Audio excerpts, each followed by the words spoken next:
Bismillahirrahmanirrahim. Alhamdulillah Rabbil Alamin. Wassalatu wassalamu ala asyrafil anbiya'i wal mursalin wa ala alihi wa sahbihi ajma'in. Terima kasih kepada Perdana Majlis yang amat berhormat Datuk Seri Dr. Ahmad Zahid bin Hamidi, Timbalan Perdana Menteri merangkap Presiden UMNO, yang berbahagia Senator Datuk Seri Diraja Dr. Zamri bin Abdul Kadir, Menteri Luar Negeri merangkap Setiausaha Agung Barisan Nasional, yang berbahagia Datuk Dr. Ashraf Wajdi bin Datuk Dusuki, Setiausaha Agung UMNO, yang berbahagia Yang Berhormat Senator Datuk Seri T. Lian Ke, Naib Presiden MCA, yang bahagia Datuk Logan Aden Ananaki Dorsani, Presiden IPF, yang bahagia Datuk Seri R. S. Tanendran, Presiden Makar Sakti, yang bahagia Tan Sri Nata Karupan Ananaki Soleh Malay, Presiden MIUP, yang bahagia Timbalan Presiden Parti Panjabi, nama tu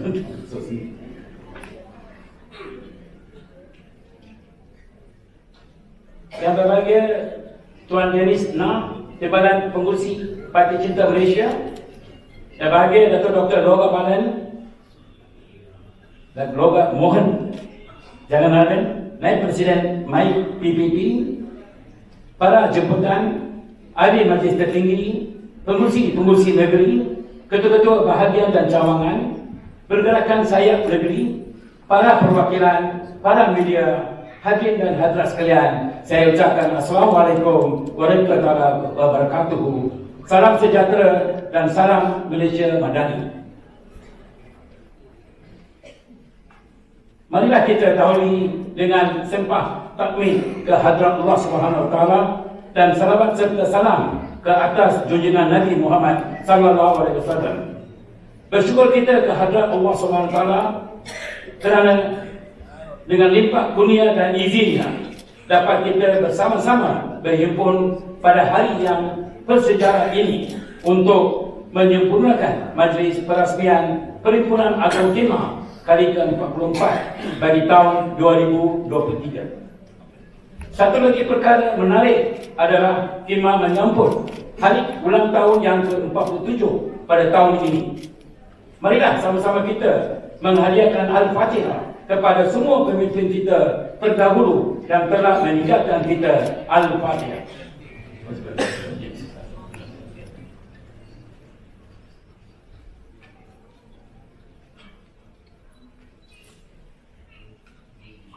Perhimpunan Agung Timah ini adalah pemuncak bagi suara akar umbi masyarakat India Muslim yang mahu melihat perjuangan bangsa diperkasa, kesucian agama dibela, kedaulatan berdiri dipertahan dan keutuhan Timah sebagai gerakan pembela umat yang tiada kalang ganti ini diperkukuh dan diperteguhkan. Saya mengambil kesempatan ini untuk mengalalkan kedatangan Yang Amat Berhormat Datuk Seri Dr. Ahmad Zahid Hamidi yang kita kasihi dan sayangi ke Perhimpunan Agung Timah ke-44. Seterusnya merasmikan perasmian perhimpunan pada kali ini. Hubungan baik di antara Yang Amat Berhormat Datuk Seri dan Timah telah terjalin sejak sekian lama dan kita menghargai segala sokongan beliau terhadap Timah dan masyarakat India Muslim selama ini. Saya juga mengalu-alukan kehadiran sahabat saya Yang Berhormat Datuk Seri Diraja Dr. Zamri Abdul Kadir, Setiausaha Agung Barisan Nasional merangkap Menteri Luar Negara, ke perhimpunan kita pada pagi ini. Hubungan baik di antara beliau dan Timah terjalin erat sejak zaman beliau menjadi Menteri Besar Perak. Tidak dilupakan adinda saya Datuk Wira Dr. Ashraf Wajdi Dusuki, Setiausaha Agung UMNO, merupakan pengurusi MARA. Kami pernah sama-sama berjuang demi rakyat di penggal yang sama sebagai ahli Dewan Negara. Saya juga dengan penuh rasa kesyukuran ingin mengalu-alukan semua perwakilan yang hadir dari pelosok negara. Kalau sebelum ini semua perhimpunan agung kita berskala besar kita adakan di Dewan Merdeka, kali ini Dewan Tun Hussein On menjadi saksi kepada wadah perjuangan khemah. Mungkin tempat ini kecil, tetapi jiwa kita tetap besar. Hari ini 756 orang perwakilan daripada 82 bahagian dari seluruh negara berhimpun di Dewan Keramat ini. Mereka adalah duta kecil kita yang akan membawa mesej kepada hampir sejuta masyarakat India Muslim di bumi Malaysia ini. Kehadiran bira-bira khemah ini memberi satu mesej yang cukup jelas kepada kita bahawa khemah tetap relevan dalam memperjuangkan hak masyarakat India Muslim di bumi Malaysia ini. Hari ini mereka berhimpun untuk membawa suara tadi, membahaskan usul dan membawa input yang bermanfaat untuk disebarkan kepada masyarakat India Muslim secara umumnya dan ahli khemah di peringkat cawangan khususnya. Walaupun ada kata-kata sumbang yang memperkecilkan kemampuan kita, terutamanya di pasca PRU ke-15, perlu saya ingatkan kepada semua yang ada di luar sana bahawa gerak kerja kita tidak berhenti sejak itu. Kita tetap komited dan berikrar akan terus kerja kuat memertabatkan kaum India Muslim di bumi Malaysia ini. Kita mungkin kaum minoriti, tetapi kita mempunyai satu angka yang cukup besar yang mampu membawa perubahan dalam lanskap politik negara. Yang menghormat Datuk Seri dan para jemputan dan perwakilan yang dirahmati Allah sekalian. Khemah ditubuhkan pada tahun 26 Oktober 1976. Dalam tempoh 47 tahun, kita telah menghadapi berbagai cabaran. Kita bukan parti umpama cendawan tubuh selepas hujan. Khemah tidak ditubuhkan untuk mengisi vacuum apabila berlaku perubahan kerajaan. Sejarah membuktikan masyarakat India Muslim tiba di Kepulauan Melayu sejak zaman Kesultanan Melayu Melaka lagi, iaitu hampir 6 abad. Kita datang ke sini untuk menjaga serta menyebarkan Islam ke Kepulauan Nusantara.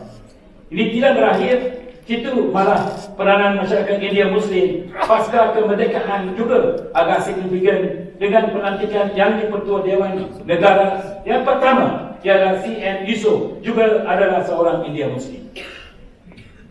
Malah penerbit akhbar Melayu, Tamil dan Cina yang pertama juga adalah seorang yang berketurunan India Muslim, iaitu almarhum Karim Ghani. Masyarakat India Muslim juga pernah menjabat jawatan penasihat kepada sultan-sultan Melayu pada zaman itu. Banyak masjid India yang dibina pada zaman itu masih wujud sehingga hari ini. Ini membuktikan bahawa masyarakat India Muslim datang ke tanah Melayu untuk berdagang di lokasi Masjid India yang dibina berhampiran dengan pelabuhan. Perjuangan kita bukan setahun dua. Kita kena singkat sejarah perjuangan khemah. Ramai pemimpin kita sebelum ini telah membanting keringat mereka untuk parti ini. Mereka telah menabur banyak parti tetapi tidak mendapat pengiktirafan yang sewajarnya. Di waktu itu kita tidak ada sebarang wakil dalam kerajaan, tetapi semangat juang kita masih tinggi. Jasa khemah pada Barisan Nasional untuk setiap PRK dan PRU tidak boleh dinafikan. Kita dapat merasai sendiri hasrat dan naluri rakyat apabila kita turun padang menemui mereka. Khemah juga tidak ketinggalan untuk turut sama dalam merayu undi untuk calon Barisan Nasional dalam semua pilihan raya kecil, negeri maupun umum.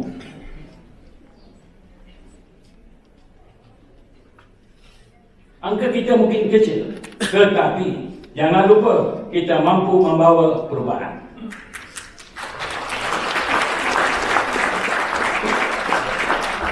Yang berhormat Datuk Seri dan para perwakilan yang dihormati Allah SWT sekalian. Untuk rekod, KEMA adalah satu-satunya parti yang diterima sebagai parti gabungan UMNO pada 23 Ogos 2010. Penerimaan ini jelas memberi satu anjakan baru dalam hadap tuju perjuangan KEMA.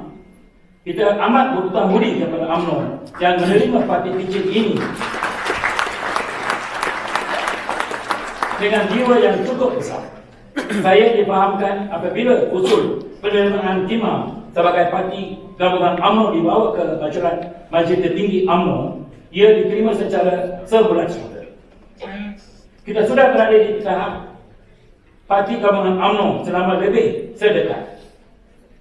Kalau lebih tepat sudah 13 tahun dalam setiap perimpunan agung KEMA. Sebelum ini, kita akan menerima usul daripada perwakilan untuk diterima sebagai parti komponen Barisan Nasional.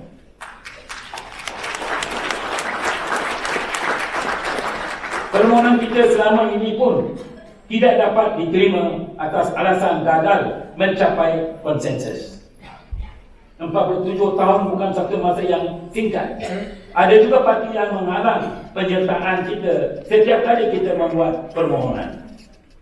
47 tahun kita menunggu dan menunggu, masih menunggu sehingga hari ini. Sampai bila? Sebagai Presiden, saya sendiri tidak pasti berapa lama lagi kita boleh bertahan dalam arus cabaran lanskap politik pada hari ini.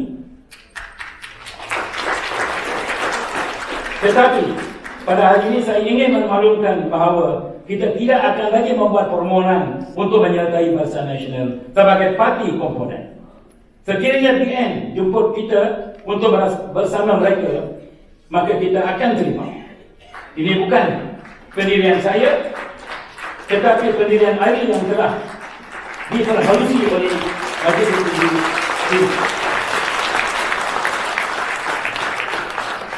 ARI KEMA secara sebelah suara telah memutuskan untuk memperkasakan KEMA sebagai ahli gabungan UMNO. Kita sudah bersama UMNO sebagai ahli gabungan sudah masuk tahun ke-13. Ya, 13 tahun. Tetapi sampai hari ini kepimpinan KEMA di peringkat cawangan, bahagian dan negeri masih tidak ada satu indikasi yang jelas tentang halat tuju KEMA sebagai ahli gabungan UMNO. Yang berhormat Datuk Seri, saya faham jika di PN yang berhormat Datuk Seri perlu jaga hati banyak pihak. Tetapi sebagai ahli gabungan UMNO, yang berhormat Datuk Seri sebagai Presiden boleh buat keputusan yang inklusif dan realistik untuk kami di KEMA.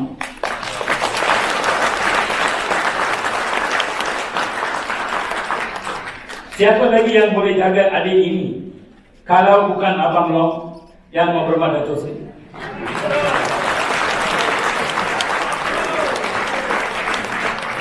Adik tengah lemas ini dan amat berharap Abang Besar boleh hulurkan tangan untuk menyelamatkan adik bangsa ini. Itu saja yang kita harapkan. Saya perlu bawa perkara ini untuk perhatian yang berhormat Datuk Seri hari ini. Ini juga merupakan perkara utama yang saya bincangkan bila saya adakan pertemuan dengan Yang Berhormat Datuk Seri bersama kepimpinan tertinggi KEMA beberapa hari yang lepas. Ini adalah kerana kita dihujani dengan berbagai pertanyaan daripada ahli KEMA di peringkat akar umbi mahu melihat apakah pengiktirafan yang boleh diberi oleh UMNO kepada KEMA. Mereka mahukan satu bentuk pengiktirafan untuk segala usaha dan kesediaan KEMA bersama UMNO di waktu senang dan sukar. Kesediaan kita telah terbukti walaupun dihujani dengan berbagai tawaran daripada berbagai pihak. Kita kekal istiqamah dalam perjuangan ini. Kita tidak pernah main dua pola. Walaupun kita menghadapi banyak kegangan kewangan serta tekanan daripada berbagai pihak yang di luar dan di dalam parti, kita masih lagi berpegang dengan prinsip kita. Ada juga parti yang cuba prinsip, tapi kita tidak wujud istilah prinsip dalam politik. Kita tentu sekali tidak mahu menjadi kacau politik demi mencari habuan singkat. Apa juga keputusan yang dibuat, kita meletakkan kepentingan masyarakat India Muslim di hadapan. Sebab ini adalah parti mewakili satu masyarakat, dan kita tentu sekali tidak akan mengabaikan maruah kita dalam apa juga keadaan sekalipun.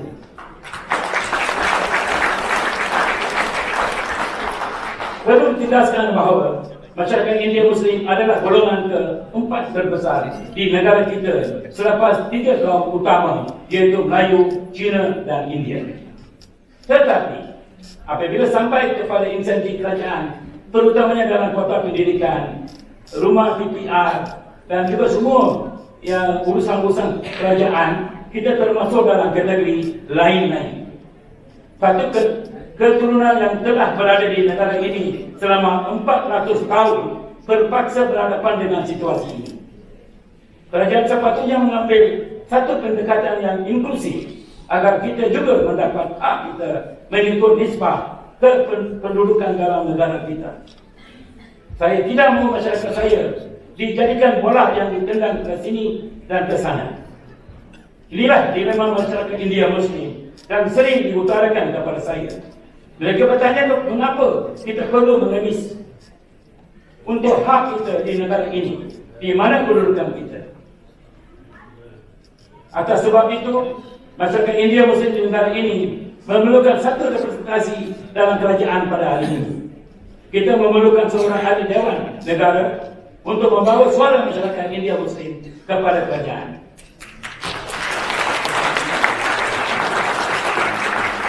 Semasa saya menjadi ahli dewan negara, banyak perkara yang melibatkan masyarakat India Muslim dapat kita selesaikan. Apabila tamat tubuh saya pada tahun 2017, kita tidak ada kesinambungan untuk terus bersuara. Kita diterima juga tidak ketembusan pemimpin yang boleh diangkat sebagai ahli dewan negara. Kepimpinan khemah pada hari ini dibansi golongan profesional dan tokoh perniagaan. Kita juga memerlukan wakil khemah di Jabatan Perdana Menteri serta kerajaan negeri yang dikerajui oleh kerajaan perpaduan. Kita juga mempunyai pemimpin khemah yang berkelayakan untuk ditempatkan di syarikat milik kerajaan GLC. Kemahiran dan kepakaran mereka ini boleh menjadi aset kepada GLC tersebut untuk memacu pertumbuhan ekonomi negara. Kita juga mengharapkan wakil khemah dapat ditempati PBT terpilih sebagai ahli majlis. Memandangkan masyarakat India Muslim menceburi banyak bidang perniagaan, maka adalah wajar untuk kita memberi ruang untuk menempatkan mereka di PBT terpilih sebagai ahli majlis. Pendapatan ini juga akan memudahkan masyarakat India Muslim dapat berurusan terus menyelesaikan masalah mereka dengan cepat dan tangkas. Saya percaya dengan pendapatan ini secara tidak langsung akan meningkatkan sokongan masyarakat India Muslim terhadap kerajaan Madani ini. Pengiktirafan ini akan menjadi satu anjakan paradigma di kalangan masyarakat India Muslim untuk terus bersama kerajaan. Saya fikir ini bukan sesuatu yang sukar untuk Yang Maha Datuk Seri untuk bantu kita melalui UMNO. Sir, we are not asking for a big piece of cake. Maybe a small piece to resolve all our problems once and for all. Please believe it is possible under your dynamic leadership. We really need to do this to strengthen our party for the sake of survival. Besar harapan kami juga agar Yang Maha Berhormat Datuk Seri dapat menjelaskan kepada perwakilan pada hari ini berkenaan dengan kedudukan khemah sebagai salah satu parti pendukung kerajaan perpaduan.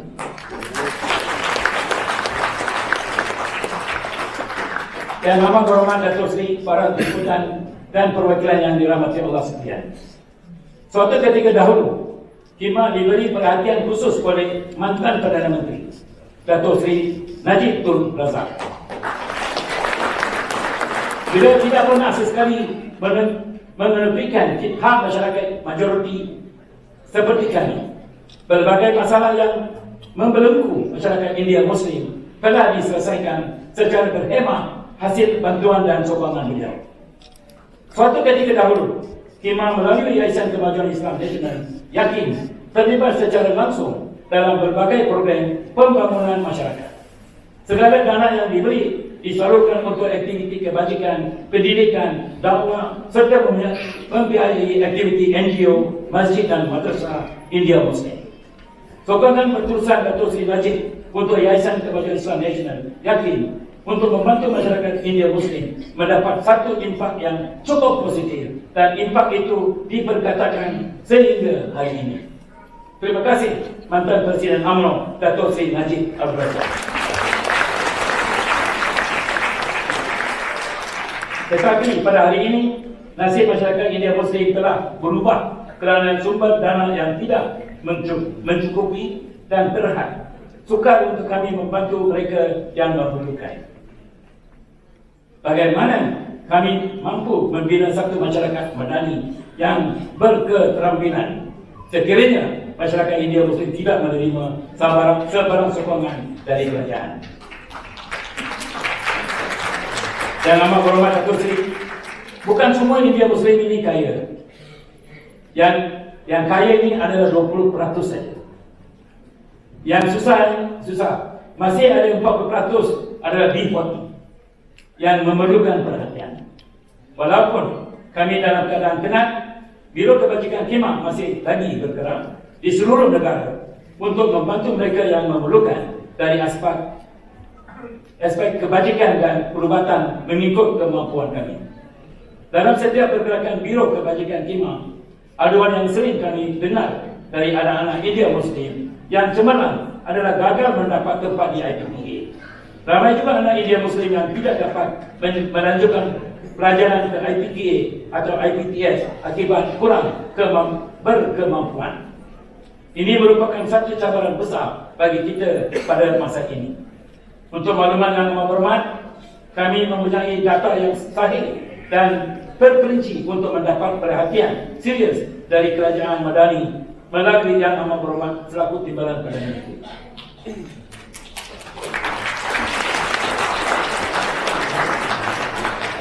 Sebagai parti keramat India Muslim yang bertanggungjawab, kami akan tetap bersuara demi masyarakat India Muslim. Yang Amat Berhormat Datuk Seri, para jemputan dan perwakilan yang dirahmati Allah sekalian, segala jasa dan pertolongan Yang Amat Berhormat Datuk Seri Presiden UMNO amatlah kami hargai. Untuk makluman Yang Amat Berhormat Datuk Seri, masyarakat India Muslim juga tidak terlepas daripada termakan hasutan dan fitnah pembangkang.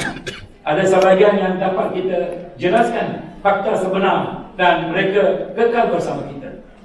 Kami juga agak kecewa dengan kepimpinan kerajaan negeri yang diterajui oleh Barisan Nasional yang sering terlepas pandang pada KIMA dan masyarakat India Muslim. KIMA hanya digunakan di waktu pilihan raya untuk merayu undi. Tetapi selepas itu, nak jumpa Ketua Menteri dan Menteri Besar dia pun susah. Saya rasa nak jumpa Timbalan Perdana Menteri kita lagi mudah daripada mereka ini.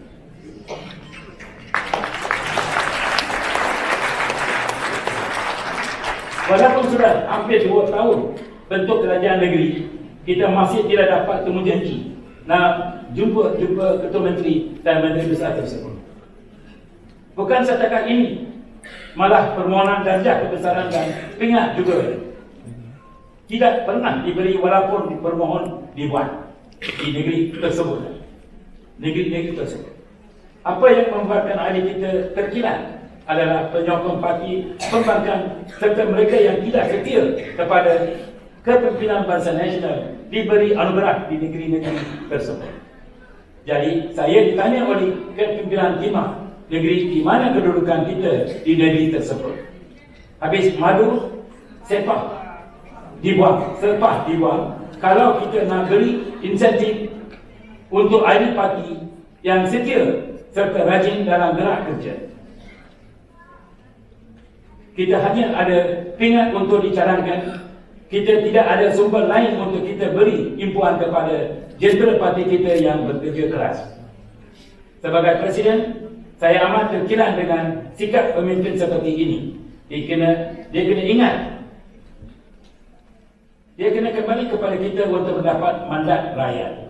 Bayangkan perasaan kepimpinan dan ahli khidmat di negeri tersebut. Apakah pihak perbankan yang diberi darjah kebesaran itu akan bantu dia? Sir, we need a fair treatment as well.